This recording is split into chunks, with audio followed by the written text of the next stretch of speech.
데살로니가 1장이나 말씀 우리가 함께 살펴봤습니다.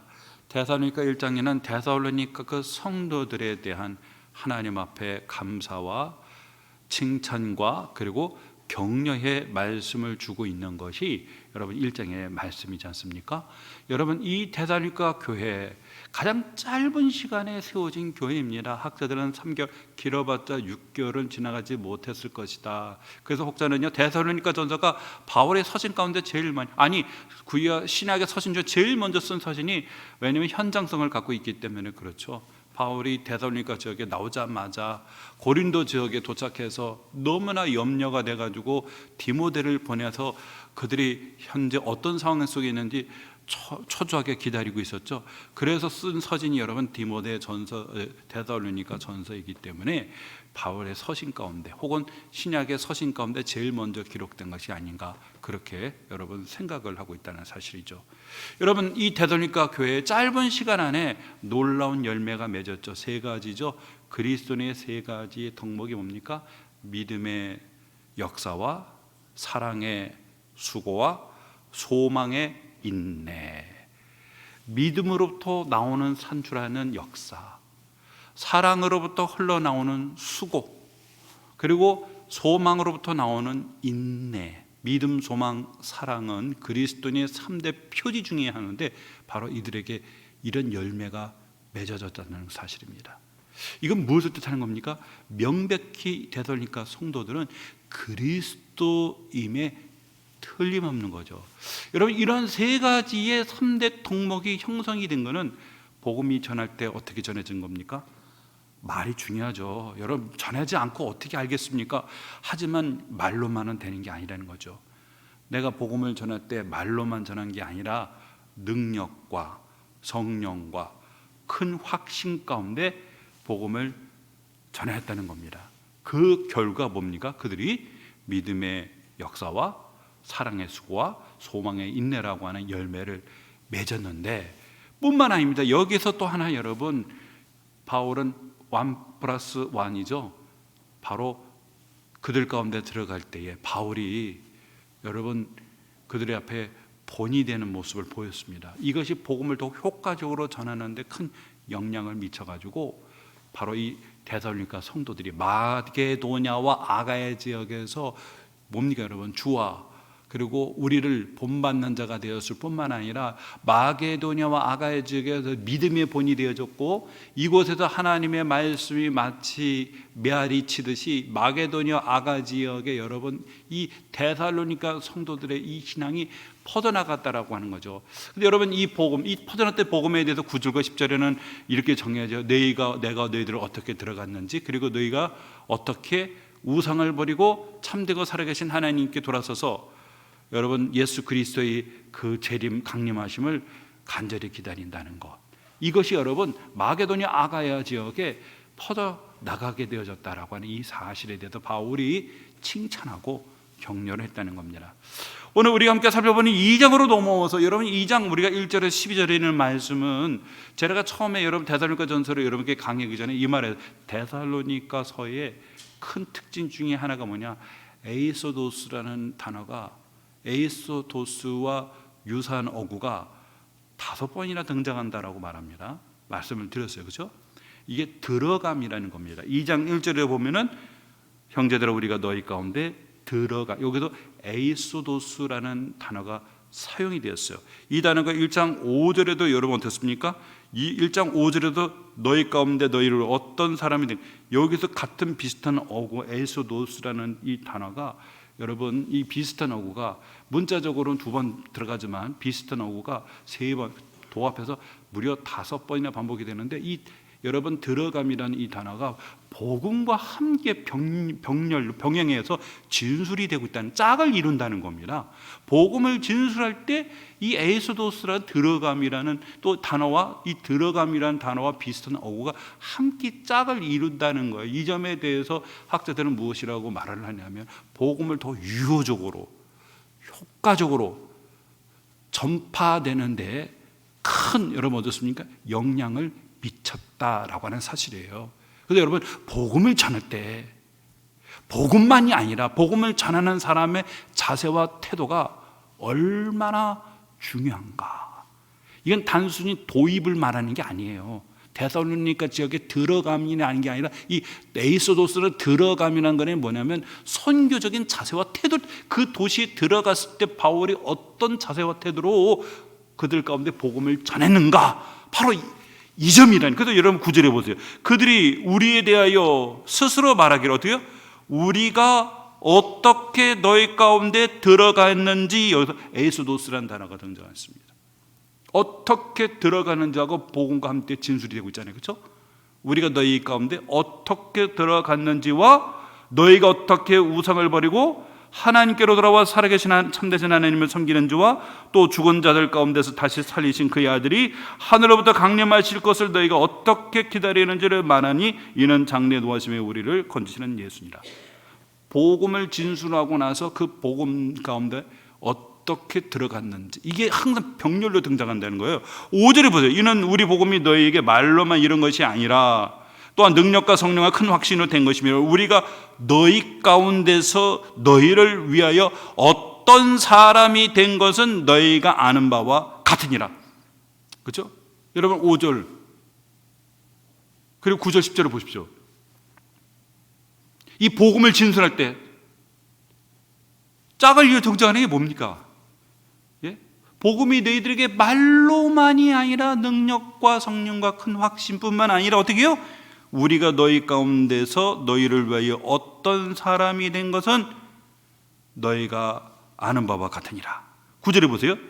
그들이 우리에 대하여 스스로 말하기를 우리가 어떻게 너희 가운데 들어갔는지와 그리고 어떻게 해요? 너희가 어떻게 우상을 버리고 하나님께 돌아와서 살아계신 참되신 하나님을 섬겼는지, 너희 가운데 어떻게 들어갔는지, 이걸 짝을 이루면서 소개하고 있어요. 그러니까 여러분, 복음뿐만이 아니라 복음을 전하는 사람이 어떤 자세와 태도를 취하느냐가 얼마나 중요한가를 여러분 우리에게 여실히 보여주고 있는데, 이것이 데살로니가 전서에서 무려 5번이나 등장한다는 건 바울이 이 점을 얼마나 중요하게 여기는가, 이거를 강조하고 있다는 사실입니다. 그런데 오늘 우리가 함께 2장 1절에 12절의 말씀은 이 에이소도스의 정체를 명확하게 얘기해 주고 있습니다. 어떻게 들어갔는지 궁금하죠? 바로 2장 1절에서 12절에 이 점을 바울이 진술하고 있어요. 어떻게 들어갔는지, 어떤 자세와 태도로 복음을 전했는지. 오늘 2장 1절에 보면은 형제들아, 여러분 이 형제들이라는 호칭 참 많이 등장합니다. 형제들아. 여러분 이 데살로니가 전서에 보면은요, 이 형제들이라는 이 호칭이 무려 몇 번이나 등장하시 아십니까? 여러분 한번 나중에 세보세요. 15번입니다.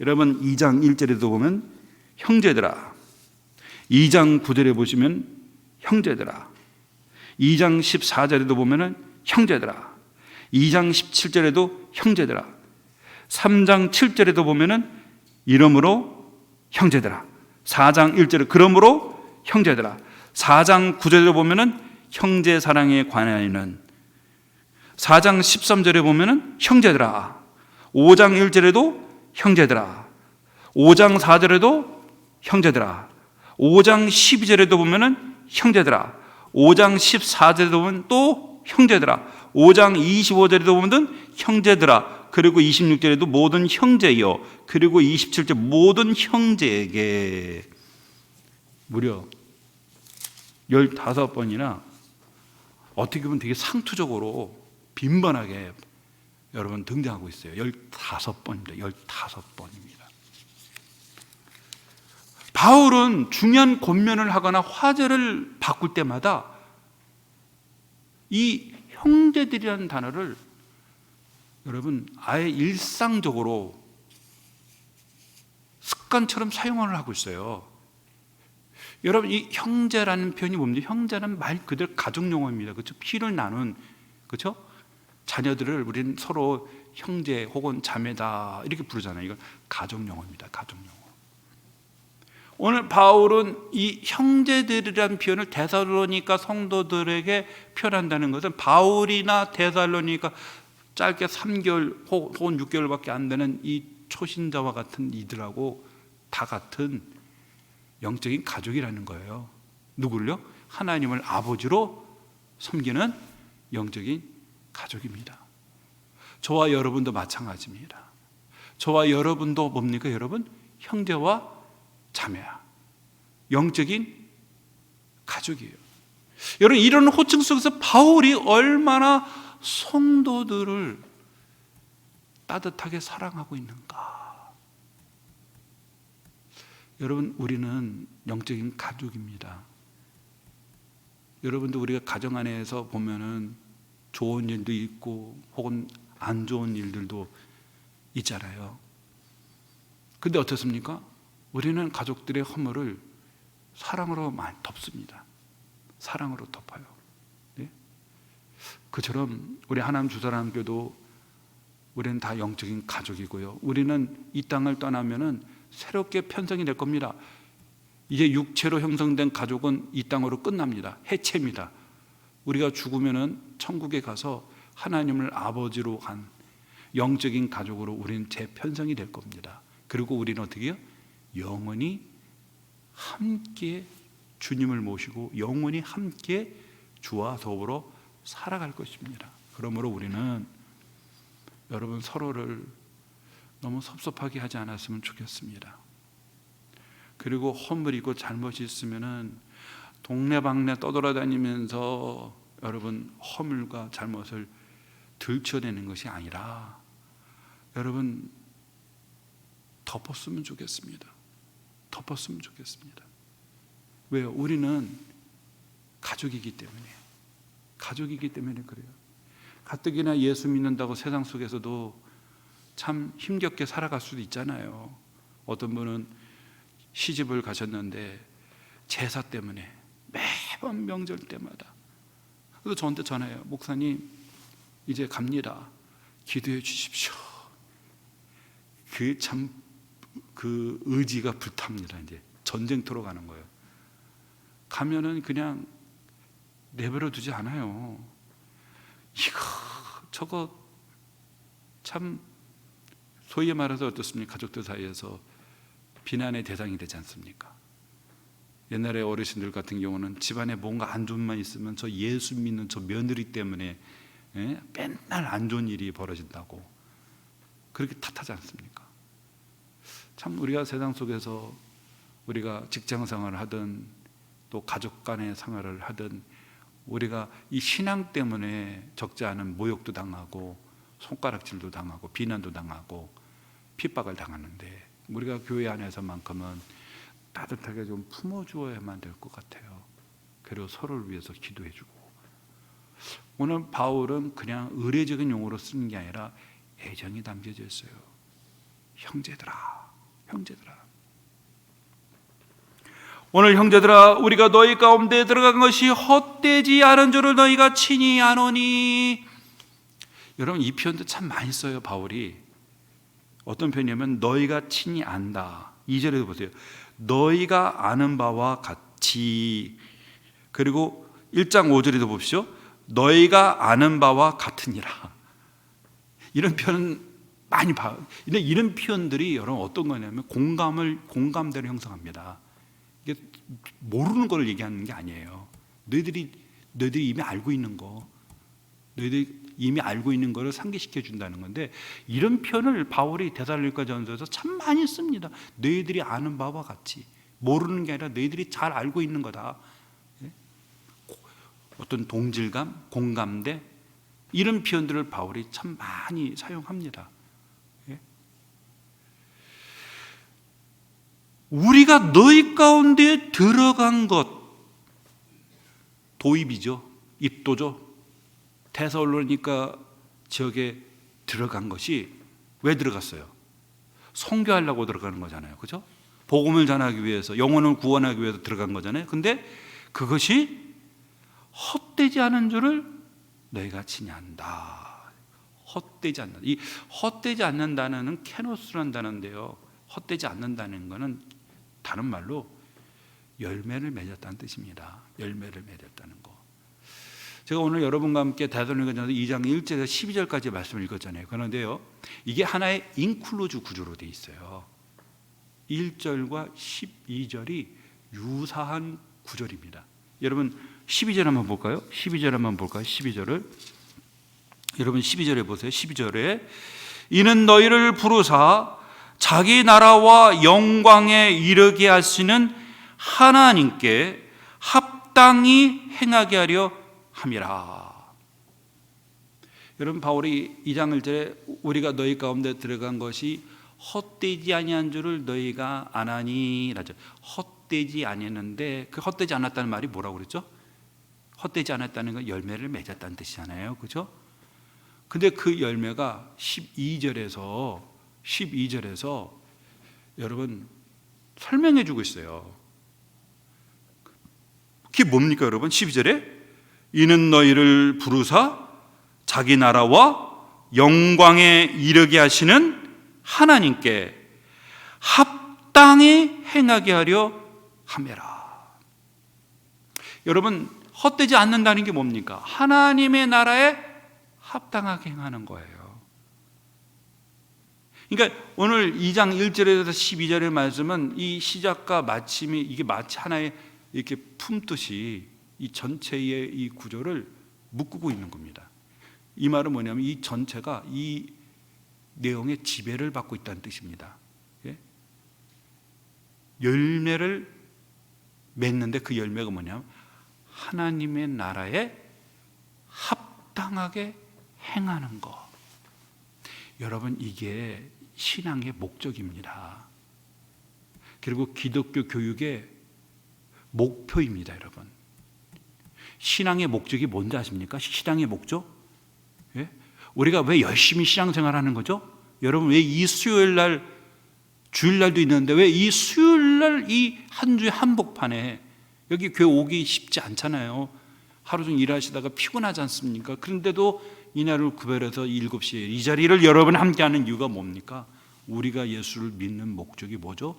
하나님을 섬기는 목적이 뭐죠? 신앙생활의 목적이 뭡니까? 그건 여러분 헛되지 않는 열매를 맺는 건데 그 열매가 뭐라고 하죠? 12절에 보니까 너희를 부르사 자기 나라와 영광에 이르게 하시는 하나님께 합당히 행하게 하려 함에 있다라는 겁니다. 이게 바로 신앙의 목적입니다.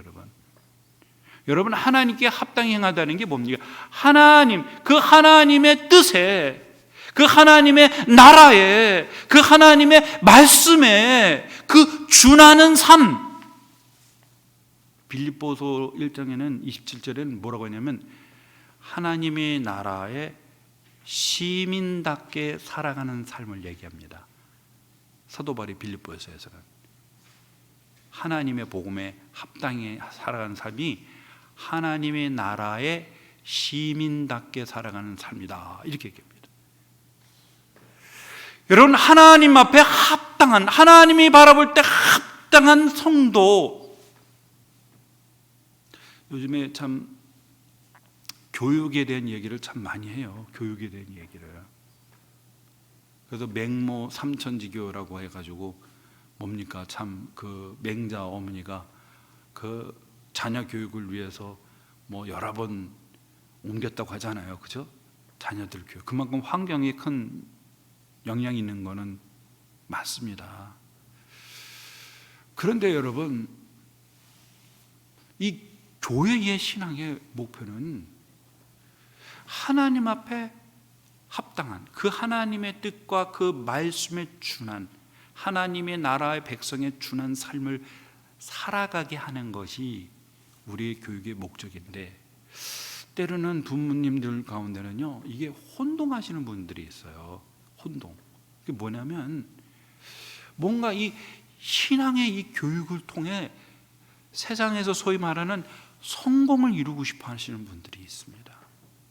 그래서 예수를 믿어서 그 예수를 믿는 그 신앙생활 속에 우리의 자녀들이 좋은 대학교에 입학하는 것, 그리고 좋은 직장에 취업하는 것, 세상에서 소위 말해서 성공하는 거, 이거를 생각하면서 교회를 선택하시는 분이 있어요. 교회를 선택하시는 분이 있어요. 여러분, 이거는 세상의 이 가치관과 기독교의 가치가 믹스가 된 겁니다. 믹스가 된 거예요. 예? 여러분 기억해야 될 것은 하나님의 교회는 모두가 다 교육기관입니다.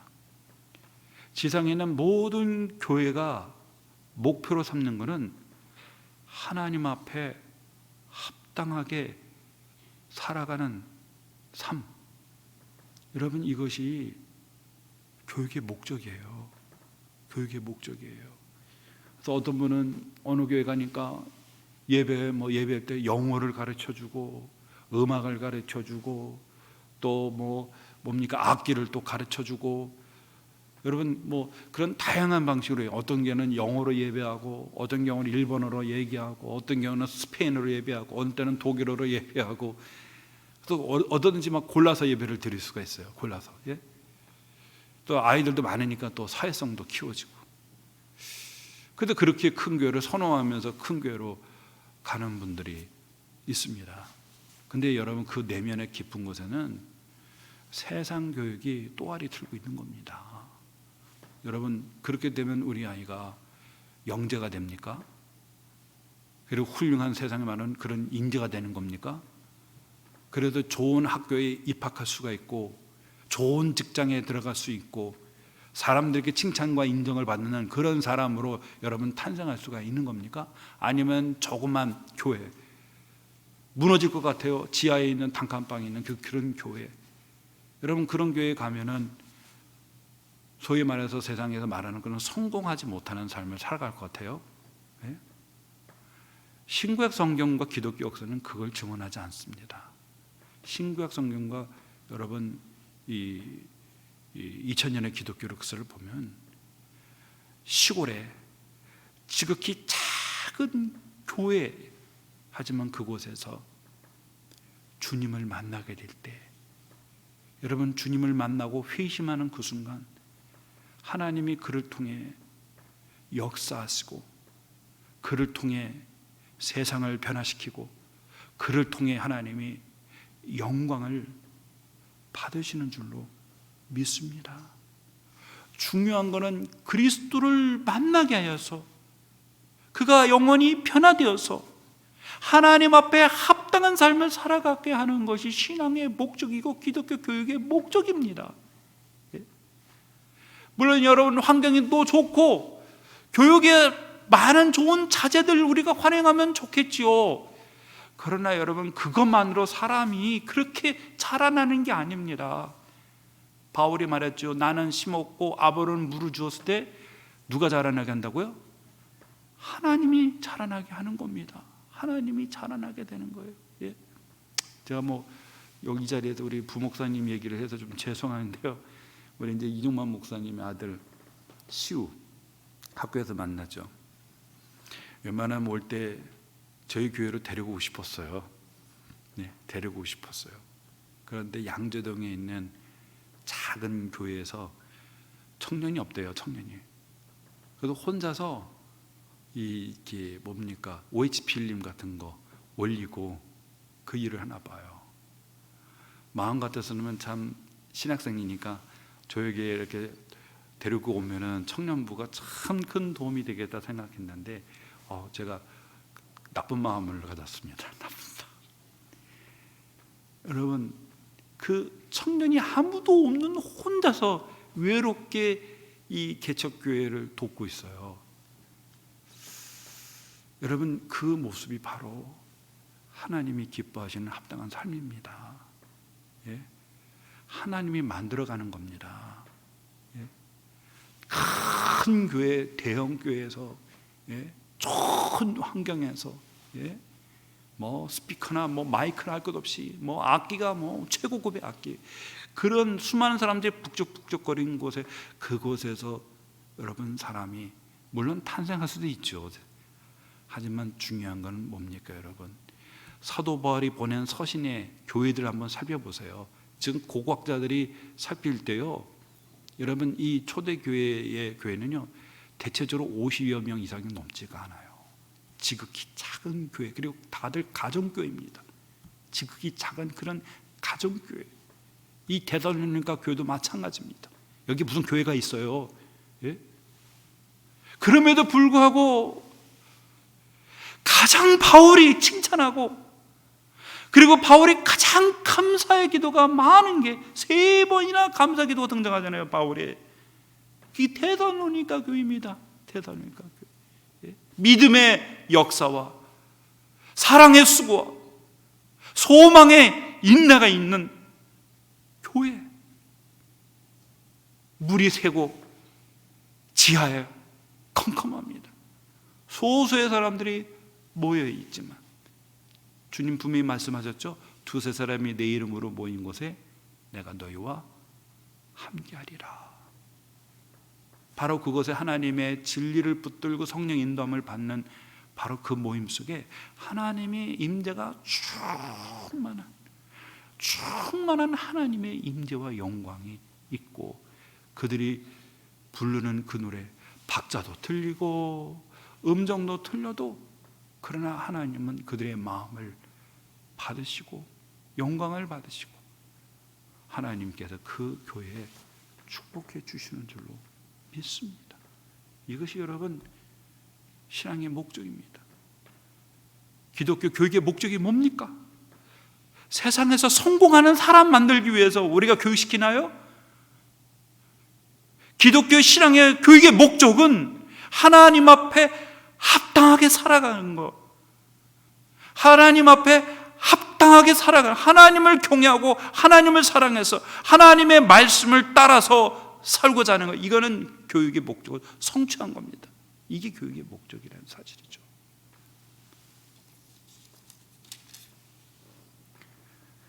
오늘 바울은 2절 이렇게 말합니다. 너희가 아는 바와 같이 우리가 먼저 빌립보에서 고난과 능력을 당하였으나 우리 하나님을 힘입어 많은 사람 중에 하나님의 복음을 너희에게 전하니 열매를 맺고 하나님 앞에 합당한 삶을 살아가게 하기 위해서 사도 바울이 이 데살로니가 이 교회에 들어가는 그 과정에 대해서 얘기합니다. 바울이 데살로니가는 처음으로 들어간, 유럽에서 처음으로 들어간 교회가 지역이 아니죠. 제일 먼저 들어간 데가 어디입니까? 빌립보입니다. 빌립보. 사도 바울이 1, 2, 3차 선교 여행이 있었는데요. 1, 2차 정도는 소아시아에서 사역을 하다가 이제 2차 그리고 3차는 이제 유럽에 가서 복음을 전했죠. 근데 바울이 소아시아의 사역과 유럽의 사역은 좀 차이가 있어요. 물론 소아시아 사역 속에서도 핍박이 있었지만, 그런데 그 핍박의 강도는 유럽 선교에서는 더 컸습니다. 아시다시피 여러분 빌립보에 들어갔을 때 얼마나 박해를 받았어요. 그래도 오늘 본문에 바울이 뭐라죠? 빌립보에서 고난과 능력을 당하였다. 그래서 고난과 능력을 당했다 그랬죠. 여기서 고난이라는 건 프로파스코라는 단어를 써요. 앞서서 고난을 당했다는 죽을 만큼 매우 힘겹고 고통스러운 그런 의미를 갖고 있는 게 고난입니다. 능력은 뭡니까? 수치와 모욕입니다. 부끄러움과 창피. 바울이 빌립보에 가서, 이 지역은 아마도 유대인의 회당이 없었던 것 같아요. 바울은 어느 도시든 가든 먼저 유대인의 회당에 가서 복음을 전하거든요. 모르는 사람보다 아는 사람에게 복음을 전하는 것이 효과적이지 않습니까? 근데 여기에는 보니까 회당이 없고 기도처, 강가에 있는 기도처로 찾아갔다는 것은 유대인들은 남성이 10명이면 이게 회당을 지었었는데 그 정도의 남성들이 수가 보이지 않았던 것 같아요. 그래서 기도처를 하다가 그 강가에서 자주장수 루디아를 만나가지고 하나님이 그 마음을 열어서 복음을 받아들이게, 이 여인의 그 지배를 거점으로 해가지고 이제 빌립보 선교를 본격적으로 하는데, 귀신 들려서 점치는 여종 하나가 계속 쫓아다니면서 이 사람은 하나님의 종으로서 너에게 구원의 도를 전한 자를, 이걸 계속 따라다니면서 얘기하니까 너무 힘든 거예요. 그래서 예수 이름으로 명하노니 나가라! 그래 고쳤어요. 그런데 이 여인에게 여러 주인이 있었어요. 돈벌이가 많이 되니까. 근데 이 여인이 귀신이 나가버리니 그 영웅한 능력이 사라진 거죠. 그러니까 이 주인이 바울과 일행을 여러분 그 로마 관원에다가 고발해가지고 붙들려 갔잖아요. 그래가지고 옷을 벗겼어요. 여러분 얼마나 부끄럽습니까? 오늘 능력이라 말했잖아요. 옷을 벗기고 몽둥이로 매질을 합니다. 다짜고짜 그냥 신문도 하지 않고 먼저 패기 시작하는 거예요. 몽둥이로 두들겨 패는 거예요. 예? 그리고 나서 빌립보의 감옥에 갇혔잖아요. 바로 오늘 여러분 그 점을 지금 회상하면서 얘기하고 있는 거예요. 빌립보에서 고난과 능력을 당하였으나. 그래서 여러분 이 정도 어려운 일을 겪으면 물론 이제 이게 해피엔딩으로 나오지만 빌립보 간수가 이제 내가 어떻게 구원을 얻습니까? 주 예수를 믿으라. 그러면 너와 내 집에 구원을 얻으리라. 그래서 빌립보 간수가 예수를 영접하고 온 가족이 다 예수를 믿게 되는 참 아름다운 해피엔딩으로 끝났죠. 근데 여러분 이렇게 힘든 일을 겪으면 어떻습니까, 여러분? 이렇게 힘겹고 어려운 일을 겪으면은 조금은 의욕이 꺾입니다. 좀 주저주저하게 됩니다. 한 템포 조금 쉬다 가자 이럴 수도 있어요. 그런데 그런 어려움을 겪었음에도 불구하고 빌립보에서 나오자마자 그 인근에 있는 도시인 데살로니가 지역으로 들어온 겁니다. 바울이 들어온 거예요. 예? 들어와서 어떻습니까? 우리 하나님을 힘입어 많은 싸움 중에 하나님의 복음을 너에게 전하였다. 이렇게 얘기했어요. 전하였다. 여러분 이러한 고난과 능력을 당했음에도 불구하고 바울이 멈추지 않고 곧바로 데살로니가 지역으로 들어왔어요. 들어와서 여기서 하나님을 힘입었다라는데 이 힘입었다는 단어가 에팔레시아 사메다, 팔레시아 조마이라는 단어 동사 원형인데 이게 솔직하게 말하다, 담대하게 말하다, 용기를 가지고 말하다 라는 뜻이에요. 그러니까 이 데살로니가 지역에 들어와서 빌립보에서 고난과 능력을 받았음에도 불구하고 주저하지 않고 데살로니가 지역에 들어와 가지고 어떻습니까? 여러분 바울이 담대하게 용기를 내서 복음을 전했다는 거예요. 부끄러워하거나 주저하지도 않고 주저없이 용기를 내서 담대하게 복음을 전했다라는 거예요. 그런데 여기서 하나님을 힘입어 이렇게 하나님 안에서 이렇게 되어 있어요. 그러니까 이 용기와 담대함은 어디서 온 거예요? 하나님에게서 온 거죠. 힘과 용기의 원천은 하나님께로 왔다라는 겁니다. 그래서 여러분 저와 여러분에게도 여러분 힘과 원천은 하나님 안에 있습니다. 그래서 여러분 디모데후서 2장 1절에 보면 바울이 그 말하잖아요. 뭐라고 말합니까? 너는 예수 그리스도 안에 있는 은혜 안에서 뭐라고? 강하여져라. 이렇게 말하잖아요. 여러분 그 강해지는 것은 누구를 통해 오는 거예요? 그리스도 예수 안에 있는 은혜입니다. 그리스도 예수 안에 은혜가 바로 원천이에요. 힘의 원천입니다. 그래서 거기서 강하라는 이 명령이 수동태예요. 받는 거잖아요. 그죠? 누구로부터? 바로 예수 그리스도의 그 은혜의 셈에서 여러분 받는 거예요. 그래서 어떻게 해요? 강해지는 거예요. 강해지는 거예요. 스스로 강해지는 게 아니라 스스로 강해지는 것이 아니라 누구로부터 오는 거예요? 그리스도 예수. 그래서 빌립보서 4장 13절에 보니까 내게 능력 주시는 자 안에서 내가 모든 것을 할 수 있다. 우리는 자꾸만 뒷만 생각 모든 걸 할 수 있다라는 생각. 내게 능력 주시는 자 아닙니다. 내게 능력 주시는 자가 뭡니까? 예수 그리스도. 우리 주 예수 그리스도의 그 은혜 가운데 우리가 몸담게 우리가 예수 그리스도의 은혜를 힘입고 의지하게 되어졌을 때에 우리 하나님은 어떻습니까? 우리에게 담대함과 용기를 주시고 어떻게 해요? 하나님이 우리 각자에게 맡겨주신 거룩한 사명을 여러분 감당해낼 수가 있다는 사실이죠. 예? 그래서 디모데전서 1장 12절에 나를 능하게 하신 그리스도 예수 안에서 나를 충성되이 여김은 나를 능하게 하신 분이 누구라고요? 그리스도 예수예요. 그래서 여러분 우리가 그 하나님의 그 은혜와 능력을 우리가 공급받기 위해서는 어떻습니까? 여러분 파이프가 연결이 돼 있어야죠. 그죠? 호수에 여러분 물이 찰랑찰랑 여러분 가득 찼어요. 그 물을 내가 끌어안기 위해서는 어디요? 수로가 다에게 연결이 되어야 되죠. 그게 말씀과 기도입니다, 여러분. 예? 말씀과 기도가 바로 수로예요. 이 말씀과 기도의 파이프가 이끼가 끼고 막 쓰레기와 이런 것이 가득 차면은요 물이 흐르잖아요. 3층 화장실이 얼마 전에 물을 내려도 그대로 한참 동안, 그래서 왜 그럴까 하고 제가 이제 그 파이프를, 그 배관을 뜯어봤어요. 뜯어봤는데 왜 그게 머리카락이 많은지 몰라요. 머리카락이 잔뜩 들어 있었어요, 속까지. 그리고 그 배관이 이제 어디서 정체가 되니까 두껍게 이 찌꺼기가 이 배관에 가득 찬 거예요. 그러니까 아무리 뚜껑을 열어도 물이 안 내려가요.